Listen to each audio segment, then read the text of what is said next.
Hello, YouTube, and everybody who's watching this in the future. I appreciate you watching all of this, and also welcome to all of you guys as well.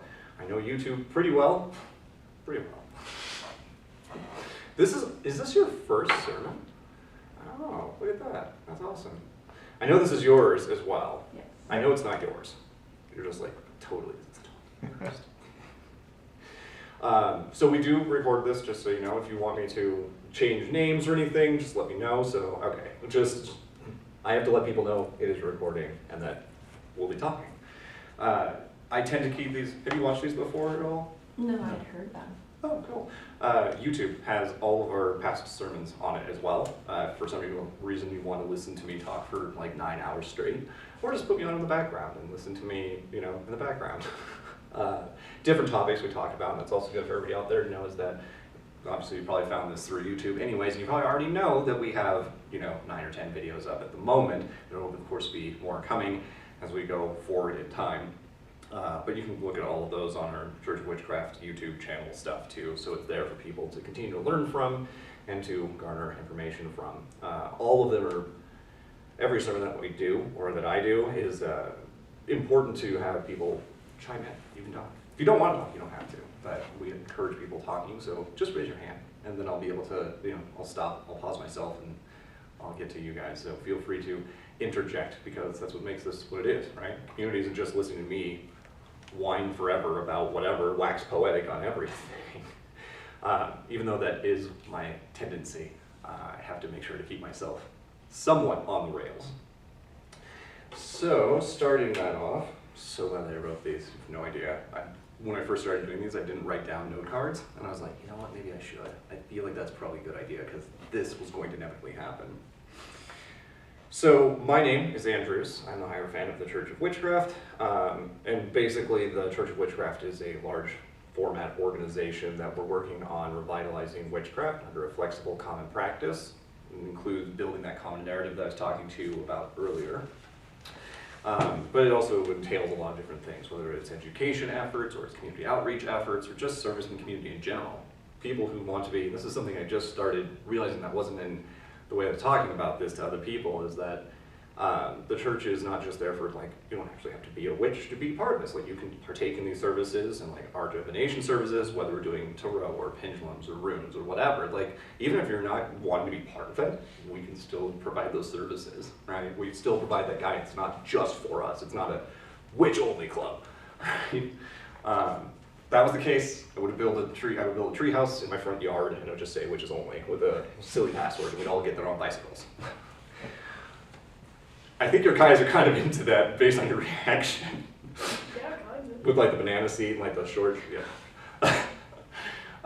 So those things, so the Church of Witchcraft is for everybody. We want to include people in whatever modality they're doing, and it's all modalities of witchcraft. However they venture to define that, there's always interaction and stuff. We have our Discord as well, so please feel free to talk to us on our Discord. I know you have found that already, so find all the rest of the things. I also read most of your comments that you put up. There was like 2 or 3 on there. Okay. I just haven't had a chance to get to them yet. Oh, okay. But I like them. They were good. Thank you for posting those. The initiatives of members are really important. Initiatives of people who aren't part of that. Just initiative in general. Proactivity is super important. Type of witchcraft that I do, because I can't just say, well, I could, it's kind of a jerk move just to be like, what kind of witches are you, right? I actually have to tell you. So in my practice, I do celestial witchcraft. Essentially, it's astrology on steroids, is the easiest way to phrase that. It involves a lot of the planetary bodies, asteroids, and that sort of thing, conjunctions and transits, and so on and so forth, ad infinitum. So there's a lot of that piece. If you want more information on that, I am happy to go into exacting, excruciating detail that will take hours, because I love to do that. I can also truncate it slightly so that it's a little bit more tolerable for people. So today we're talking about Theurgy. It's 1/2 of 2 components. And I should have all my notes here, so bear with me as I kind of put all these things together. There's a lot of information that I'm getting through. Does anybody have any idea, other than those who've already been there and watched this? Actually, you missed this, didn't you? Oh, yeah. Wow. All right, this is Make it to Denver. well, also I didn't. Also, I apologize, YouTube. Sorry for not uploading the last video. I got really busy. But we're doing it again. So, everybody's new to this concept for Theurgy. Has anybody heard of Theurgy? Yeah, a little bit? A little bit? Looked up the definition. Okay, that's fair. Let's go across everybody. What do you think Theurgy is? Unless you already have a definition I've already given you. Okay, that means I've already given you a definition. You probably have a definition too, right? I looked it up as well, so yeah. Okay, well, what do you think it is? Oh, now I'm on the spot. You can also just pass. It's okay. Well, I thought it said that it had to do with like Gnosis, right? And also potentially working with deities as well could be a part of Theurgy. And that's pretty much all my brain has on it, you know. Okay. Any other ideas? I thought it pertained to your intent and how you can change things with your intent. It is partly that. I thought it was more structured around the study of religions and gods. Yeah, I mean, yes to all of those things. Theurgy is a complicated topic. I am not going to be able to cover it all here. I'm giving you a broad definition of these things and some of this understanding. You'll see this specific concept. Theurgy and Thaumaturgy are fine names, and once we go over them, Thaumaturgy is the opposite of this. We'll talk about that next time that we do this. But with Theurgy specifically, there's a lot of definitions, but it also comes down to Gnosis, which is the art of knowing thyself, right? This comes from Iamblichus and Plotinus. Those two are philosophers from ancient Greece, and they talked about these concepts of Theurgy and Thaumaturgy. So Theurgy specifically, Iamblichus talks about this in terms of becoming more divine, right? So or rather the absence of ego. So it's about limiting the ego and going to more of all things are together. So basically going to the all source or the divine source. In ancient Greek, they specifically talked about celestial. So celestial for them, world was at the center of things, and then they expand out from there, the outermost rim, because they just didn't have a concept of infinite, which I thought was fascinating, that infinite didn't exist in like Greek logic, ancient Greek logic. I was surprised to find that out. I also found out that Chinese poetry is the reason why we have rhyme in Greek poetry now. But that's a whole other topic.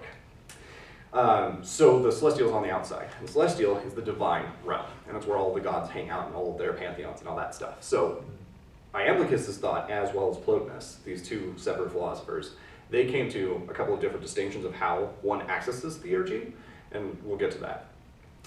But the idea is that you're connecting to the celestial or the divine. In my instance, it would be specifically the divine, and it would be a much broader topic. You could call this magic, you could call this a lot of different things, but it's essentially the divine realm.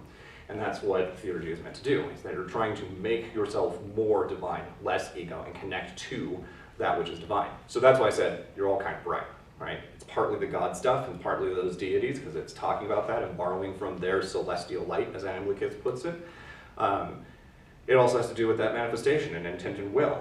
It just depends on exactly where, and that's the fine-tuning piece. And it also has to do with that ego stuff that we all are aware of. So with that, oh cool, I actually get to give you definitions super early on. I haven't read this in a month. So this is basically divine or God work. Is the praxis of a magical ritual, or magic in general. So this side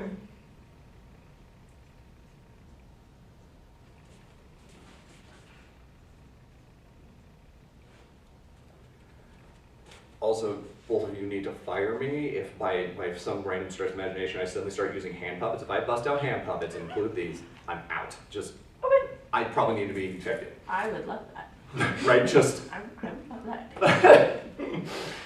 So this grid is helpful, and I did not design this. There is a source that this comes from, and I've synthesized this from a couple of different sources. I do have their links, but I want to make sure that I actually give them their due credit for synthesizing this specific thing, because it's really, really helpful. This is from Frater Knox, N-O-X. The video is Magic Theurgy versus Thaumaturgy, and it talks about this, and it shows us this specific grid. He talks about it in that way. It was a really good sort of cliff note to understand this. So in Gnosis, Theurgy is also known as Gnosis. There's another definition down here, but the Gnosis is the less ego.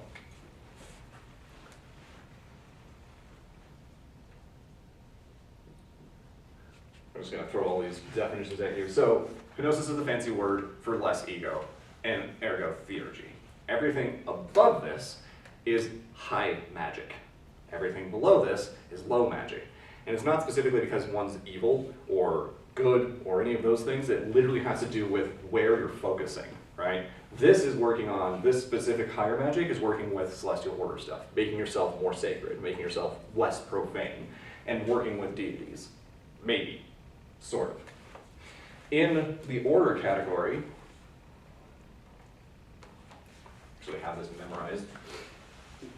I'm sure people have heard of this. Stika, schools. Then that's what it was yoga. And even Christendom, OTG, and Thelemites. These are not every example, because there are way too many to list, because there are as many religions as there are people on this planet. Because people, we talk about individual cult institutions. I know everybody who's watched these videos before has probably heard me say this ad nauseum, so sorry. But it's basically the idea that my own connection to the divine. So that's why I say that as many people as there are on Earth, there's as many religions, right? There are some broad categories such as right-hand path, and that has to do with the positive magic, kind of errant positive magic. The Astika schools are from India, is one example. And this is actually going to probably link very well because you were saying that you were thinking more in the mentalism category. Mm-hmm. This is going to help this a lot. We will get to it will loop around. You'll see where I'm going with this. So the Astika schools specifically talk about how to develop steps to less ego, right? So we're going to meditate in a certain order. We're going to address these things. So everything in this category that's going less ego with more order is ordered steps to have ego death, basically, or ego separation. So you're working with more divine stuff is the goal with these steps specifically.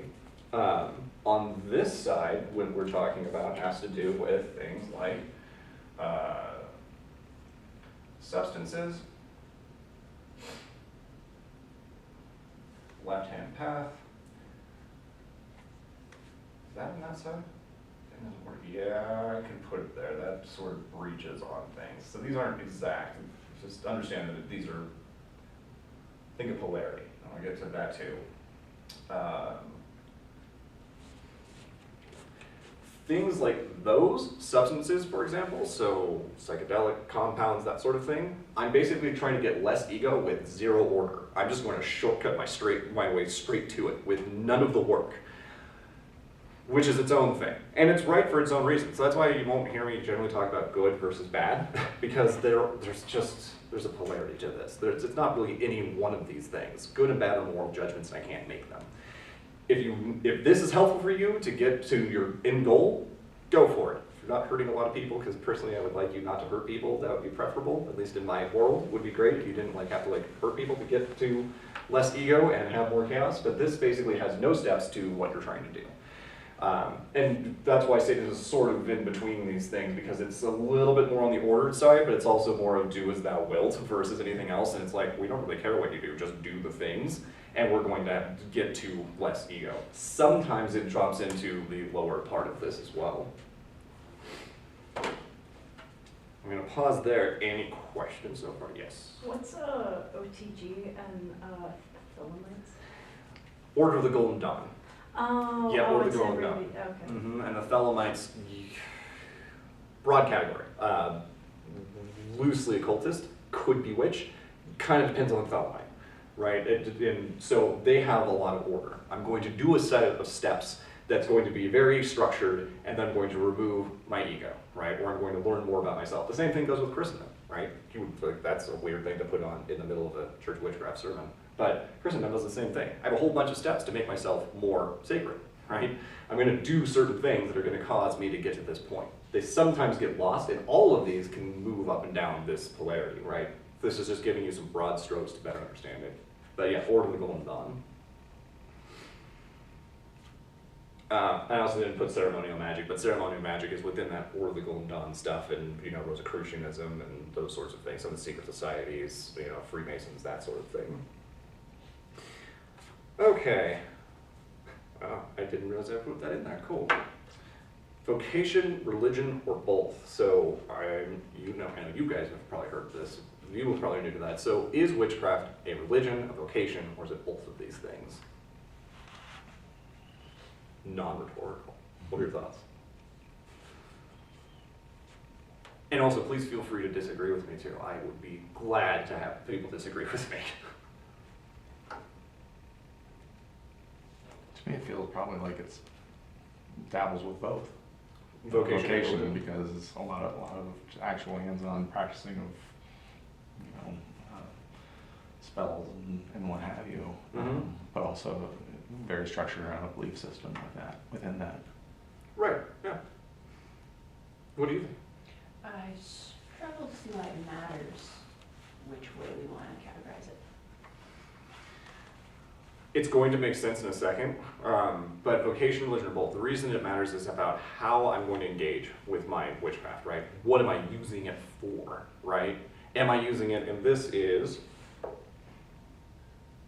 see how far down I am on that list. We're going to be jumping around this a little bit. It's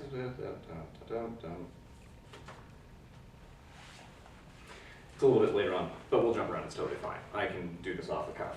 But basically, what is witchcraft for, right? Some people, which I actually found interesting, I just found this out, that several people I've talked to recently that had nothing to do with any of this, but they were like, I think of witchcraft as art. And I was like, well, that's an interesting thing. I did not expect that answer. But they think of it more as a skill than a specific thing, right? Like, it's not a religion, it's not a job, it's more of like playing the piano. It would be like playing witchcraft or doing witchcraft is more in that activity side versus an ordered thing. I think it's both of those things, personally. I think it's a spoiler alert. I think that it can be a vocation, a religion, both, and potentially neither, depending on how you're accessing it. But the reason that it connects is that knowing why am I doing this? Like, what's the purpose of a spell? What are we doing it for? Are you doing it for most of the witches I've talked to? When I ask them that question, they tell me that a spell is used for something that has to do with them, right? Some personal stuff that they want to handle or do, or they want to influence themselves. But as we know, in pretty much all witchcraft books across all history, witchcraft doesn't just serve the self. And so knowing why we're doing this, right, whether it's vocation or religion. So vocation to me is not necessarily a job or a career. Vocation has has the distinction of a calling. I have a calling to do this. So think about it in history with witches that lived on the fringe of society, and then they made concoctions and herbal tinctures and that sort of thing, were doing apothecary work, and they were healing the village. They were using their witchcraft as a vocation, a calling to help their village. But if we don't know why we're doing that, if we don't know if it's a vocation or religion or both or something else, then we're not sure why we're doing it. It's just and that's where we're talking about that. Does that help answer that question a little bit? Mm-hmm. So, and that's why I had to understand what it was for me. I didn't know if my celestial witchcraft, the practices that I have, the orthodoxy and the orthopraxy that I have, whether or not it rose to the level of religion, because I didn't have that answer. I use, there's a 5 inventory item, an 8, and a 10 item inventory that gives you a loose guide as to what religion might be, or what you could judge it against. It's too long for me to memorize, because there's no shorthand for this, sadly. Maybe not sadly.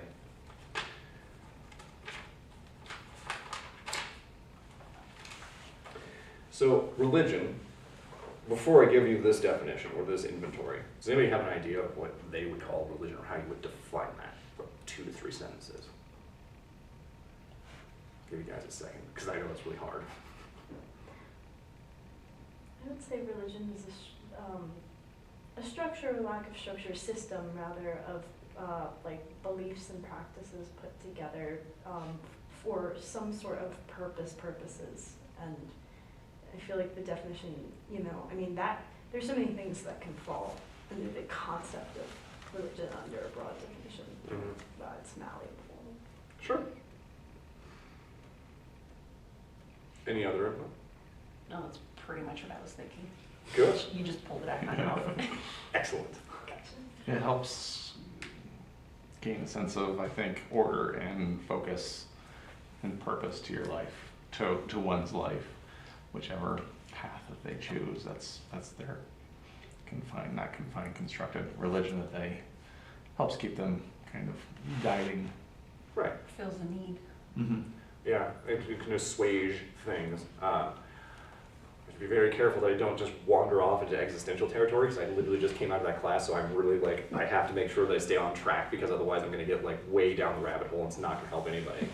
So, a definition of religion. It is a system of symbols which acts to establish powerful, pervasive, and long-lasting moods and motivations in men or people by formulating conceptions of a general order of existence and clothing these conceptions with such an aura of factuality that the moods and motivations seem uniquely realistic. That is a one-sentence thing. I'm going to break it down because there's actually 5 components to this. There's 5, in this inventory, this 5-item inventory. 1, system of symbols. And I'll just use my own personal witchcraft again because it's the easiest and most accessible and I'm the most familiar. So system of symbols, absolutely. So I use this inventory to judge to reflect on whether or not celestial witchcraft rose to the level of religion. I use symbols all the time. I use runes, I use sigils that I create, I have astrology symbols, I have all that language and those symbols that have meaning and purpose. So 1 is definitely satisfied. Second thing, establishing powerful, pervasive, and long-lasting moods and motivations. Yeah, there's certain things in my life that it establishes these powerful, pervasive, and long-lasting moods and motivations. I am motivated by this to do things. And that's, again, back to that vocation, religion, or both concept. I'm motivated for more sanctity.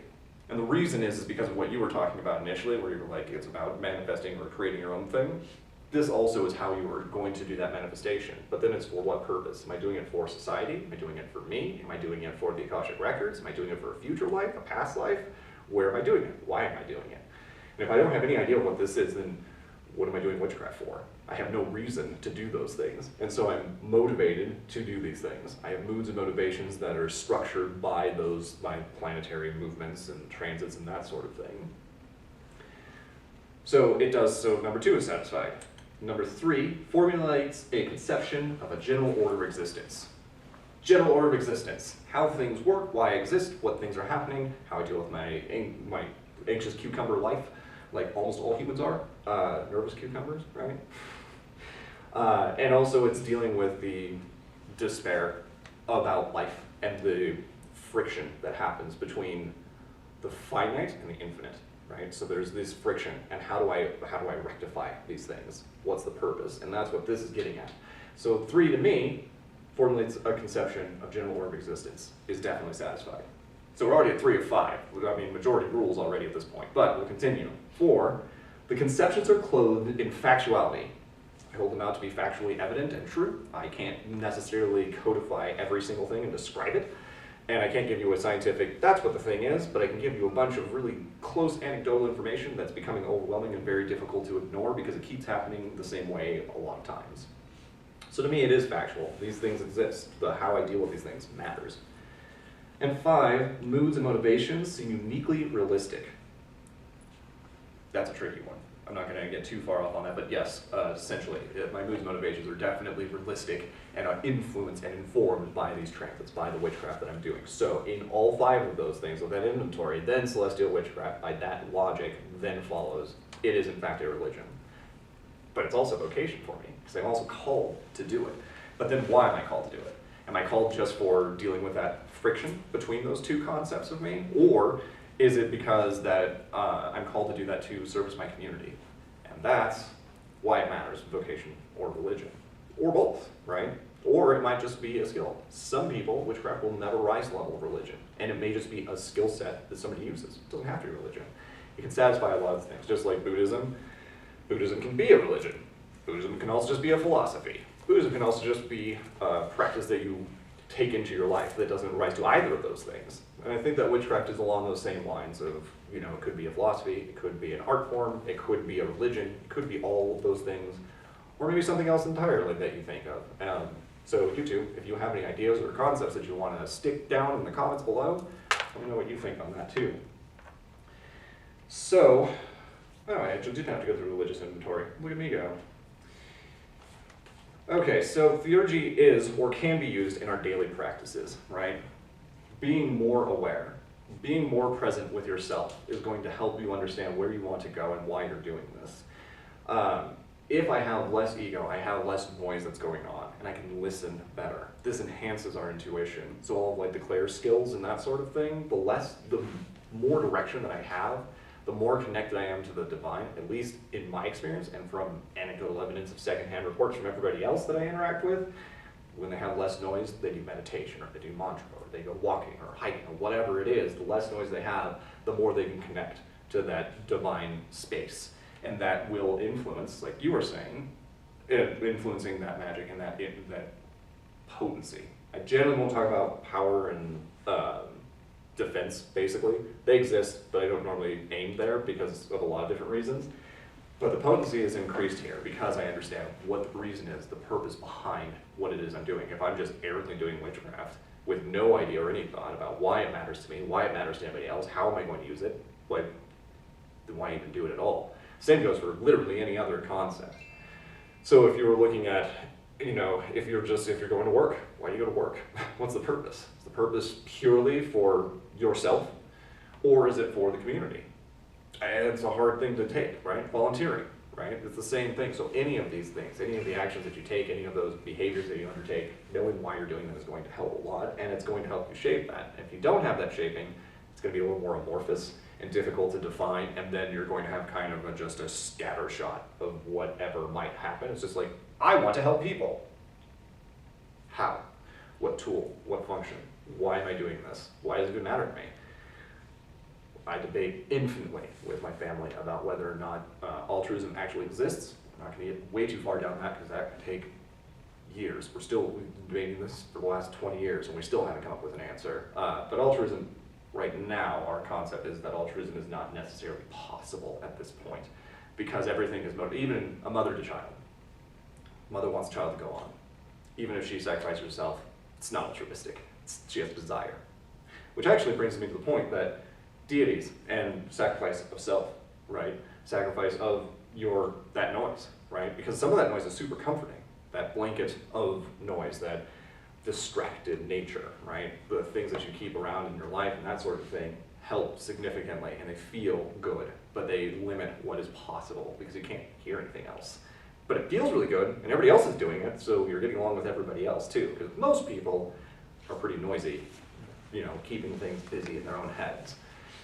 And so these take those steps to remove some of that ego, to quiet that noise down. And again, this is referring to also sanctifying the self or consecrating the self, making the self more special. Because I talked about this in a way earlier video that basically none of us are special. And all of us are special. I know it's a dichotomy, and I know that's a paradox, but don't worry about it. The problem is that you're not special to anything, right? You can define your own specialness. But to do so, you have to know why you're doing the things that you're doing, or else you can't define that, because nobody's going to come to me like, you are the most special person on this planet. And if they do, I'm really curious as to what circumstance you find yourself in. Like, if you just go to like an Olive Garden and like the waiter comes up and just like, you are the most special person. Like, there's a lot of curious things going on there. So knowing that I'm not special and that it's up to me, my duty, to myself, my self-contract, the first altar. Are you familiar with the first altar? Because you're brand new to us. Mm-hmm. First altar is having to do with, and I wonder if I should pass that off. Should I pass it off to one of you two? You can, up to you. Yeah, let's try that. Let's see what you come up with. Let's see how much I actually make sense to others. Okay. First altar is the altar of self. And so it has to do with there are a bunch of things that could fall under that. So self-care, your, personal needs and practice. If you're not taking care of yourself first, then other areas of your life, like family, friends, organizations you're a part of, the Church of Witchcraft or anything, there's this instability that you have going, and so that first altar has to come first. And Mm-hmm. yeah. That makes sense. Mm-hmm. Any addition to that? There's only one piece that I would add. I can't think of anything. That's okay. The other part is that this is related to bodily autonomy as well, and this had to do with the recent Supreme Court stuff, which I'm not going to get super deep into, but basically we were debating within our leadership whether or not we wanted to support bodily autonomy, is what the question essentially came down to. The answer is yes, we do support bodily autonomy. And that also means choices that we may not necessarily agree with. But what I'm saying is that the first altar concept had to do with that. So witches that are practicing, right, they intake magic, they do some stuff with it, and then they put it back out, right? Or they exist in the stream, and then they're a conduit, right? Both of these things are functional, but that relates to this stuff, right? In a practice such as Iamblichus talks about drawing down the celestial, right? So through prayer, they connect to the celestial, and then by that grace, the individual is then sanctified or consecrated, right? And then that makes active magic more functionally plausible in terms of witchcraft, as well as in terms of Iamblichus's presentation. So witches do that. And to legislate the witch's body would violate their right to practice religion. And so we decided to support the first altar concept because of that reason. So that way that legislation was within their right to do so, which also means a whole bunch of subsequent things that we can talk about later because it's a complicated thing. But that's why the first altar exists. So you have to take care of your first altar, and knowing why you're doing things is part of that.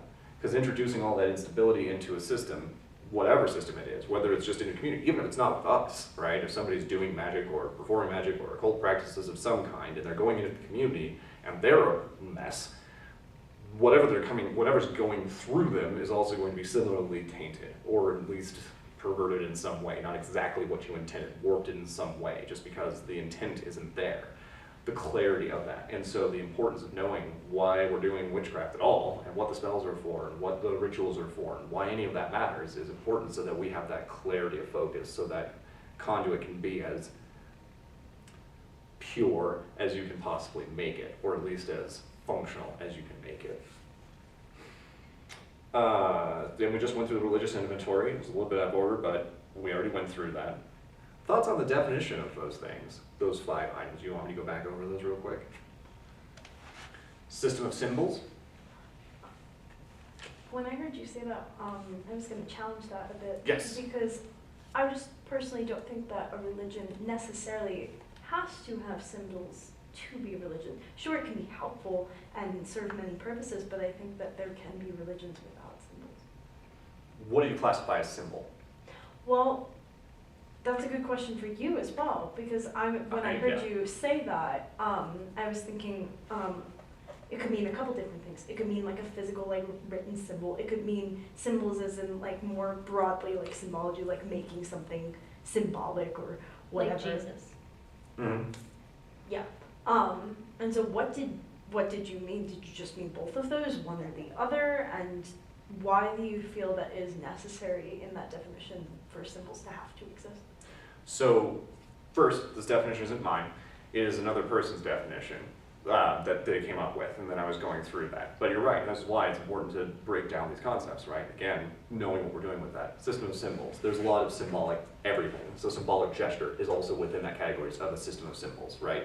The bear goes into the cave and goes away for 6 months, it's a symbol, right? Because now the bear's gone. And then they go, caves are super important. And then we're going to go to this cave and we're going to revere them because they go to the spirit world and they come back with more information. And so they think that bears functionally went into a cave, went to the spirit realm, and then came back with more of that information and made them more spiritual and they were more revered, right? Or a symbol of the forest, like a deer, or the green man. Or what about Bookadoo, Bookaquitter, right? From Cornish witchcraft. Those are symbols of light and dark, polarity, duality, right? Those are why I say a set of symbols, which is why I didn't challenge that, but I think it's important to define it more broadly so that we understand what symbol means, because a lot of people go, symbols? Well, that just means the chalice, the cross, the rune, the window, right? Yeah. But it also incorporates symbolic gesture as well as symbolic theater, and I think that a lot of what we do is theater of the mind. That's not the best term to use. What would I say? Let's just run with that because I don't want to go through the definition in my head. But basically, you're doing a theatrical undertaking when you're doing rituals or ceremonies. There's a theater to that. And it's giving us a set of information. System of symbols, right? You're going to do a certain sequence of behaviors. And then that's going to get a certain functionality in my brain, a cue or schema that tells me this is what's going to happen, right? Then we get to the next jump of that, which is this actually happening? Is it just in my head? Am I just preparing myself for this? What is that? And that's way beyond the scope. But basically, a set of symbols is also symbolic gesture. Okay, yeah, that definitely helps. The second one, establishing, I'm just going to skip through this, establishing pervasive moods and motivations. Any challenges there? No? Cool. Formulating conceptions of general orders of existence. A little big. Cosmology, cosmogony. Basically, how is the world, how is the universe situated? Or how are we understanding our universe? Either, and we tend to do that with science, at least in the 21st century, in the US, usually. We usually go to science and we go, this is the order of things. These laws mean things, and whatever, right? Like, why is a kilogram a kilogram? There's no reason, we made it up. And then we made a weight out of titanium that we said kilogram. And then we just went, that's it. And then we did it on a base 10 system. And that was how we got that. It didn't actually exist, it's just made up, right?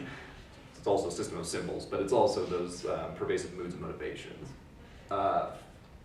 Formulating conceptions of general order of existence. 4, conceptions are clothed in factuality. We believe them to be real, believe them to be true. Yeah? Moods and motivations are uniquely realistic. You actually think that these factual things are occurring to you, right? Or that they have an impact on a community, or they're reaching somewhere. Pretty easy. Thoughts on that in terms of, any other thoughts on those 5 items? I'm a big picture thinker, so I kept thinking you can't have as above without so below. Like the so below is the tangible or the symbols. Yeah. And you can't have the top without the bottom. Right. It was when you were building that tower, it's just like, I'm going to put this on the top, and it's just like hover in space. That's not possible. You have to build the base.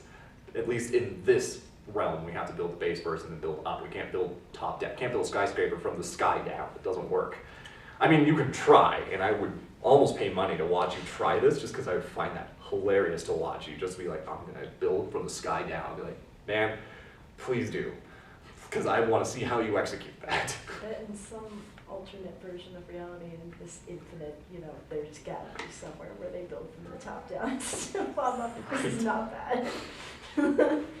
So the purpose of this is to access your higher self, more clear to yourself. And this starts bordering a little bit into what the Thelemic thought is. So the HGA, the Holy Guardian Angel, is the most perfect version of them.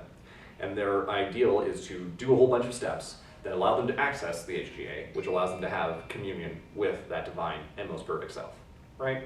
Again, we're saying that same, we're gonna make ourselves more sacred, or more profane, and we're working on that. And knowing this is what's going to help us get there.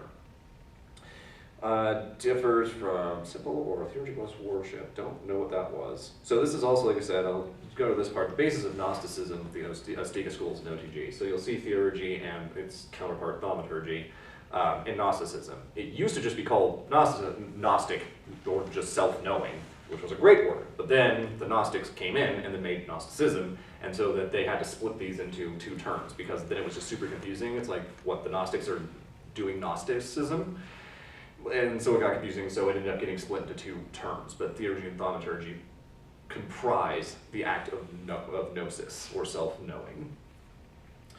Theurgy uses prayer. Okay, so this, in Iamblichus's concept, basically prayer was a way to access or have communion with the divine. And that was the ability to imbue oneself with that divine source. And this, I realized, was what drawing down deities of any iteration. So when you hear people, I'm going to draw down the moon, I'm going to draw down this deity, or, you might hear the term, I let the spirit ride, or whatever, like all of those things are the same concept from this process, right? I am like this praise, I get communion with the divine, and the divine is going to work through me. And then I'm going to be able to manifest and do more things in this realm, because I have that access and I have that self-clarity.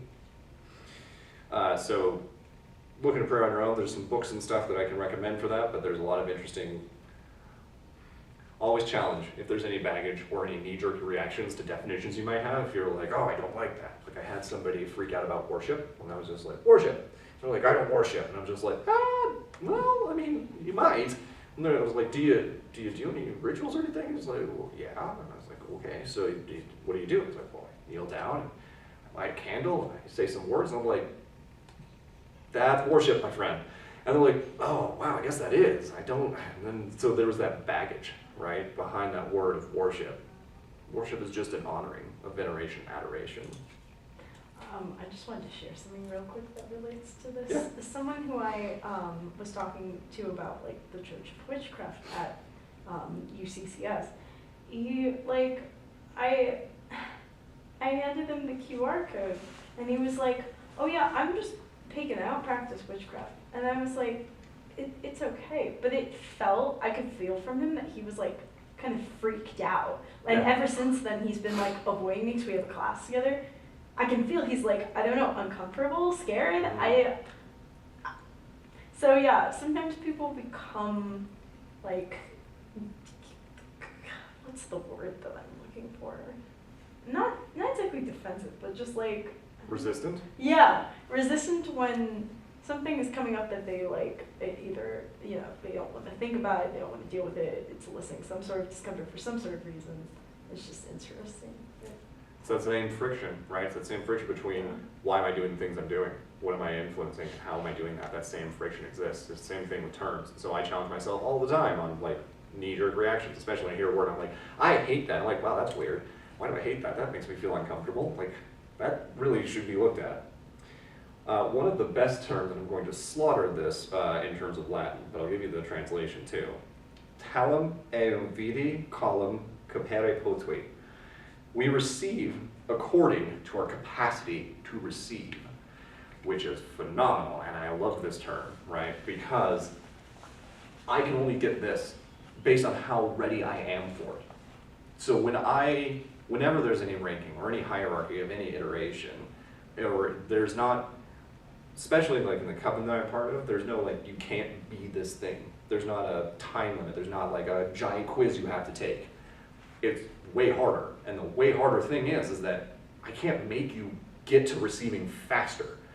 I can't do it, right? I want you to do it, but I can't make you do that, right? So that capacity to receive is the impetus is on you, which is this, and removing some of that ego, and also the opposite of that. But again, we'll talk about that next month because we'll go on forever. But being able to receive, being able to be receptive to what your community needs, what you need, what other groups you need to be part of, that capacity to receive is super crucial, and it relies on, and it's important to know, again, in that vocation, religion, or both, so that we have an understanding of where we're receiving and where we're giving, because what we can receive, we can also give. Back to that same polarity thing. I don't tend to think in duality either. There's not just white and black. I tend to think more on scales, so polarity, like in Hermes Trismegistus' book, give me a second, it's just called the Kabbalah. One of the many iterations, like 3 or 4 different variations, but basically polarity is within that. And so if you have angry and happy, right? Happy is just less angry. Angry is just less happy. They're the same functional thing, right? So ego, less ego, more ego, it's the same thing. And the same thing you see with order and chaos, right? It's where do you fall on this? So you're not just like over here somewhere. And I asked this question in our Discord actually about where people kind of fell in. One person actually said they're smack dab right here. And I was like, I really want to challenge that because I'm really interested in how they were going to justify how they can only be in this one space and like be all the things. And I'm like, not sure if that's functional within a corporeal existence. But that's an argument for Discord. It might have just been going off of the terms specifically, Probably. not the order or chaos, but like, oh, well, I have one in this one, and I have one in this quadrant, and one in this quadrant, and one in this quadrant, so I must be in the center. I was thinking the same kind of thing. They probably eclectically like incorporate different elements from all of the squares. You know, I wonder if we could change this instead of using these ancient words, if we could use like the houses of Hogwarts. We just, you know, we have like Slytherin, and then we have like Hufflepuff maybe, I don't know, like maybe we could do it that way. What house would you be? It's a different discussion. Remember, it's a long story. So, Iamblichus and Plotinus. Iamblichus gives us one version, and it was like that prayer, connecting with the divine, and then being more divine in nature, which allows you to manifest more different things through that. Plotinus is a little bit different. The argument that they had was whether or not the everything was internal, or it was external. So Iamblichus suggested that we have an internal component, whether you want to call it soul, consciousness, whatever, that when you pray, it goes out kind of like a tether into space and then connects to kind of like if you have like a solar panel on as a kite, and you just like put it into the sky and you're like, I'm getting sunlight, and you get energy. The sun doesn't really care, right? As far as I can understand, it doesn't, but it's providing energy and you're like, I've got energy, right? That's Iamblichus' thought. Plotinus' thought was that it's all internal. The reason that there's a discrepancy between that, so it means that everything that is divine is within the brain and within the self and it's within that loop, right? Iamblichus' problem with this was that he said, basically, if that's true, then every philosopher is basically a god and everybody is a deity and everybody is that, which may not necessarily be inaccurate, but I do think there's an external component to this that may or may not be at some juncture or other actually us. But that's another way beyond this scope of this conversation. So Plotinus says, I'm going to stay, everything stays internal. Iamblichus says we go out and get the thing and then it affects us. And I tend to be more on the Iamblichus side, right? Where we're reaching outwards to things because I think we're very small comparatively to like the galaxy and the universe. There's just, you know, I'd be hard pressed to say that we contain and comprise all things that are in the universe. Again, beyond the scope. Theurgy varies between systems and traditions, right? So Christians are going to do it different. Order of the Madonnas is going to do it different. Celestial witches do it different, right? Everybody does theurgy different. So the way that looks, whether that's through using tarot, whether that's through meditation or mantra, or who is that? It's the ones that do the ecstatic state for spinning. Who is that? Oh, the Turkish Yeah, the whirling dervish. Yes, those guys, right? They're theurgy, right? They're trying to, and all of that theurgic practice is related, or I guess I shouldn't say all theurgic practice, because theurgy is accessed by all things that are not transcendent. Ecstatic states, that's the word I was looking for, words I was looking for. So ecstatic states, like the whirling dervishes, we're going to spin to get to this thing. Or substances, we're going to have less ego. Or we're going to do this magical ritual and to do this thing. Or we're going to honor this thing for some exchange. So theurgy is going to look a lot different from person to person, religion to religion, system to system. It's just going to be different.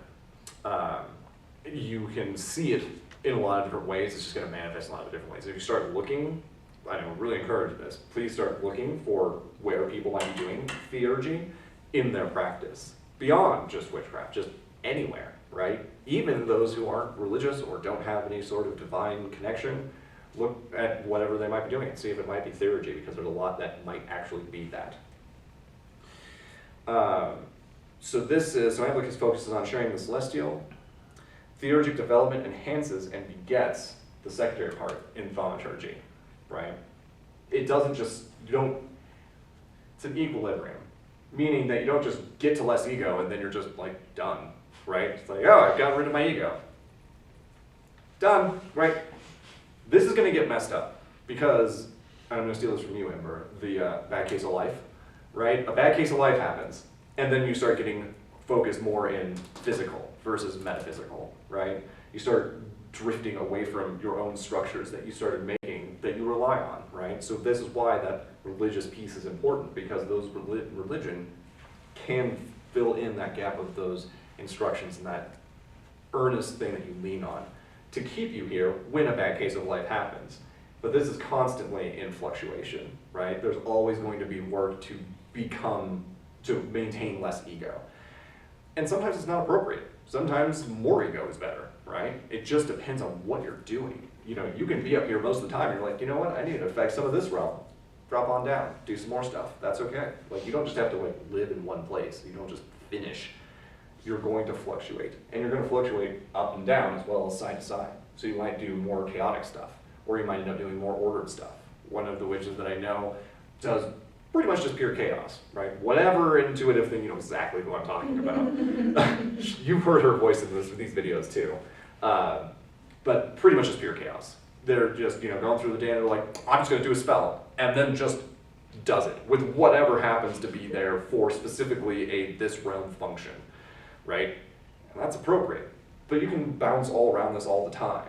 I tend to be more focused on less ego, and I tend to be more focused on sanctifying and divinity more than I am here, but they're both important for different reasons. I can't just stay here all the time because then I'd be in a monastery, basically. Or I'd be in some like Tibetan temple or something, right? I'd just be there and I'd be wearing robes and eating rice, I guess, and practicing martial arts.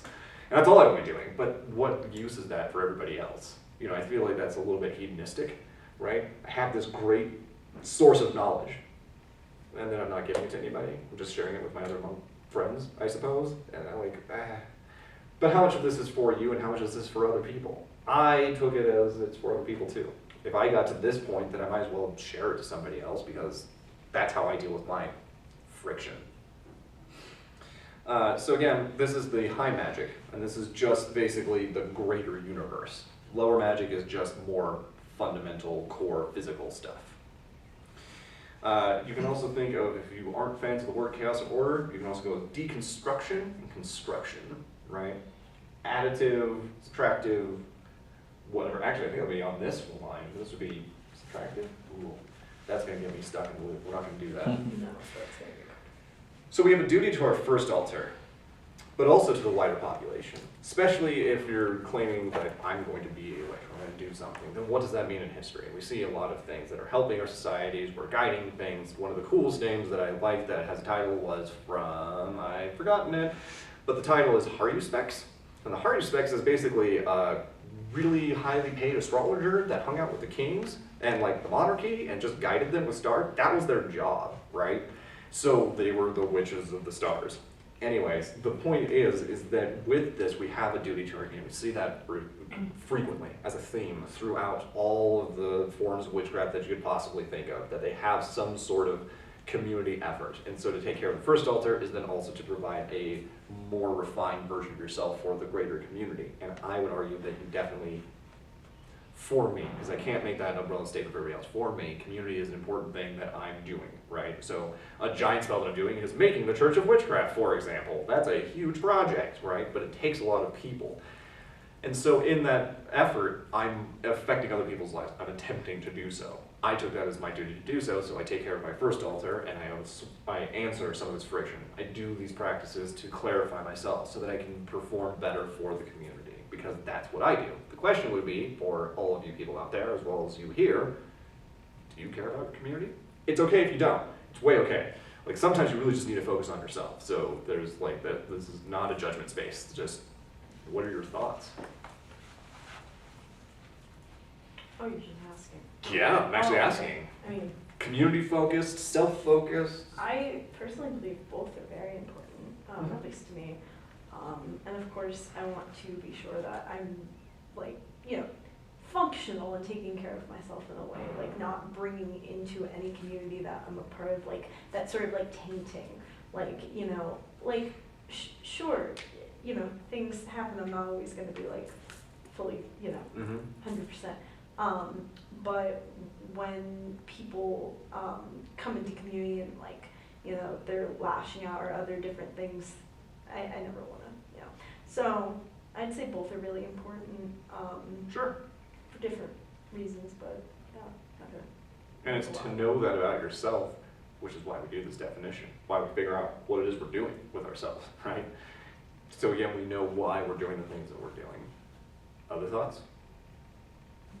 I agree with her as far as just you need to find a balance between the two. Okay. I mean, there really is, because you can't help others unless you help and take care of yourself. I mean, that's kind of the essentials of that. But Yeah. if you lean too much one way or the other, take care too much of the community and not enough of yourself, you start affecting yourself negatively and really start seeing how it weighs too much upon you.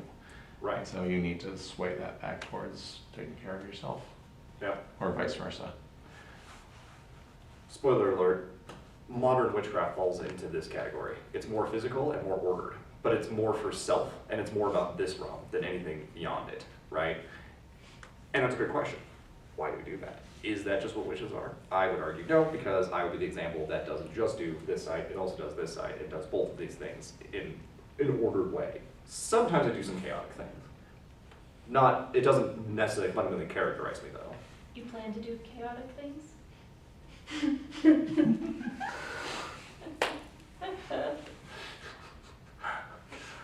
What do you think about what you do? Do you think it's more community-driven? Do you think it's more you self-driven, or is it a mixture? In my experience, when I do a lot of self-care and I learn a lot about myself and I heal myself, then I just kind of, either it comes to me or I find myself going towards whatever it is I found to be my next community work, which is what I've solely done for the past 5 years. But I first took care of myself, and that actually led me to those things where I'm helping the community. I would agree with that. I think that, in this room, the 5 of us are pretty much on the same page with that. Some people are just straight up, I'm just gonna be magic for myself, I'm just gonna get money, I'm just gonna get love, I'm just gonna make this stuff happen. And they don't actually care about anything in their community. And that's okay too. Just to know that that's what you're doing. So that you're not just like, well, I only do this, and then I'm gonna miraculously go and try and do something that's completely atypical to that. It takes more work. We're building highways to these things, basically. So the more that you do them, the path is easier laid. So it's easier for me to get to this because I do it all the time.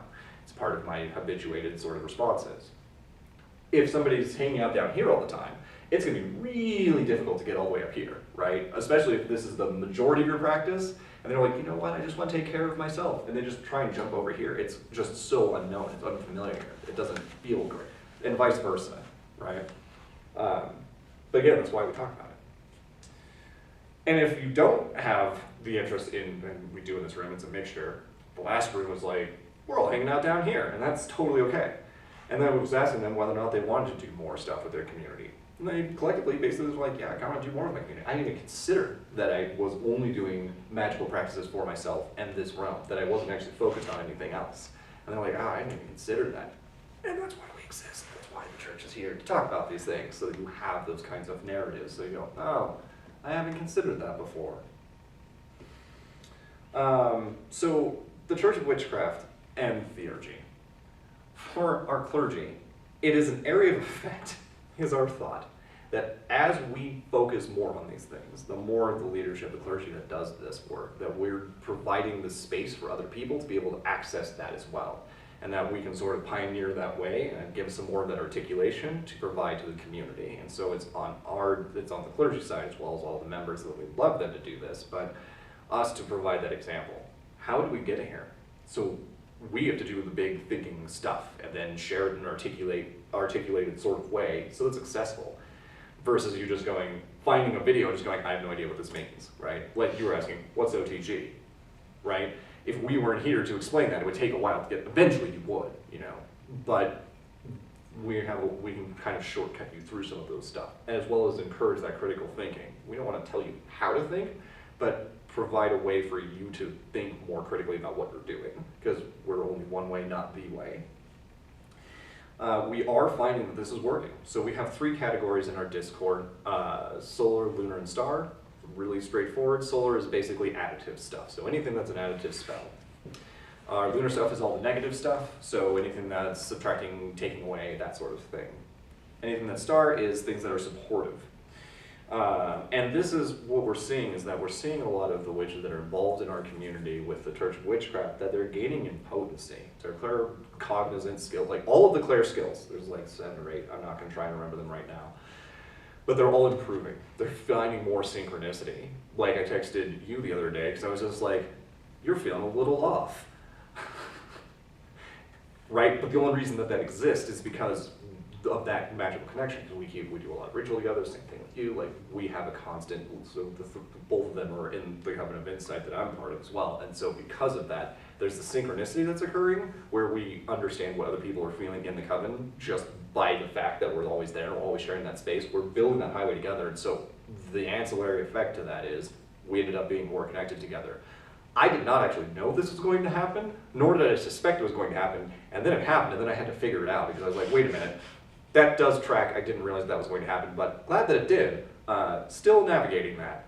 But the same thing's happening within the church. A little less so, but people are seeing that they're having more dreams, they're having more neuromancy stuff, they're being more consistent in their practice, they're doing more spells, they're finding more of these reasons, and they're being charged to do these things. And they're reporting they're seeing an effect, an increase in their own efficacy. And the clergy, like I said, is intertwined. Namely, myself, anybody, well, the role, not just me, but the role of the head of the church is designed specifically to share this and be that broadcast point, I guess would be the best way to phrase that, to make sure that that's available to other people by either example or by functionality, and also to provide the signal, I guess, that other people can kind of tether into if we want to use modern 21st century terms, right? So you have the cell phone tower and all the cell phones connect to it, very similar process. I'm doing a lot of Theurgy and then everybody else can benefit from that, which then in turn helps me keep doing the thing because I'm not an infinite source of energy. It doesn't happen. I actually have to like not do that sometimes and like restore myself. Also, please do that. That's like super important. Remember that whole first altar concept? That's really important. And we want to share this task. So the solar, lunar, and star categories of building spells and doing rituals and being part of these meetings or any of the things that we're doing, any of the events that are TCW related are about developing that connection, that potency together. And it's everybody's kind of charge to do that to some extent, whether it's less ego or more ego or whatever, being the most of themselves that they can. And that helps the rest of everybody do more of the same thing. Much like your comments earlier are helping people do, brand new, but those kinds of leading questions are showing and demonstrating that similar support. And it improves all of us. It improves the church, it improves our efficacy, and it improves our reach. The more that I keep doing this, the more that I talk to people, the more people are coming, other witches are coming out of woodwork to go, what are these guys doing? Because we're making basically a giant beacon. So part of all of our members, if you're ever doing ritual, or if you want to add in spell work, or if you want to add some things in that, if you're ever wondering, what does a member do? Well, the thing is that start amplifying that. Broadcast that out to the people when you're ready, only when you're ready. First altar stuff, right? But the importance is that make yourselves the beacon because that can amplify the rest of the beacon being the entire Church of Witchcraft to anchor other people. Finding new faces, different places. One of our mentees came out of California for some reason, which I didn't intend to happen, but it did, so now we're here. But being that beacon, being those paragons of witchcraft, focusing on this and limiting that friction, understanding that friction, your role, your purpose is going to help build that beacon. And if it's a small purpose, if all you can do is take care of yourself, just do that. That then will lead to bigger things and more undertakings that you can do. There's more functionality you can do as you do that. So they're not to be overlooked either. What time am I at? Like 7:40, 7:37. 7:47, plain. 7:30. 7:37, oh good, okay. Good, I actually managed to stay on track all the way through. Any final thoughts from anybody here? Jokes, concerns? Cool. Absorbing. There's a lot that I'm throwing at. There's a lot of terms and stuff that we're throwing around here.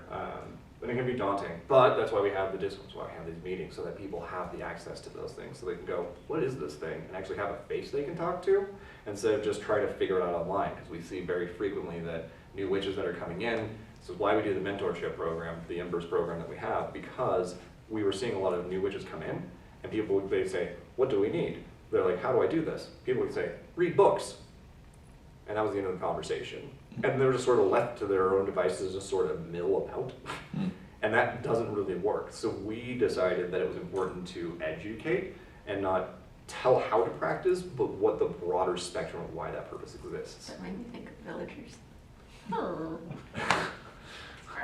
It's okay. And so it's my own approach to this. The reason I did the church, or one of the many reasons I did, is for this reason, is to give more of a resource to the community. And that's some of the work that the clergy does, that I do, that all the members are doing. So if you have any questions, feel free to put them down below. If you disagree, put them down below. State them somewhere. Email us. We're happy to have a collaborative conversation. If it doesn't end up being collaborative, we'll probably exit the conversation. But other than that, please be collaborative, and we are happy to have that conversation. Any position about this, we'd be happy to have that because we can only learn from each other, right? Much of what I have now is because it was fired in the crucible of the church. Be like, I'm going to present this thing. And people go, that doesn't make any sense. And I went, oh, this is what I meant. And they went, that makes more sense. So it refines itself. Again, that's part of that same process that we're offering within a focused group of witches in an actual location. That's not just errant paganism, right? Some earth-based, nature-based faith, right? This is more focused and provides that central point that we can refine ourselves, develop, and assist others as well.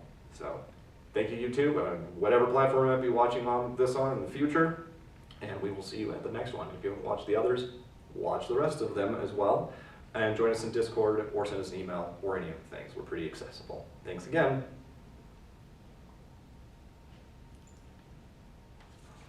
You're welcome. This makes it so much easier to cut.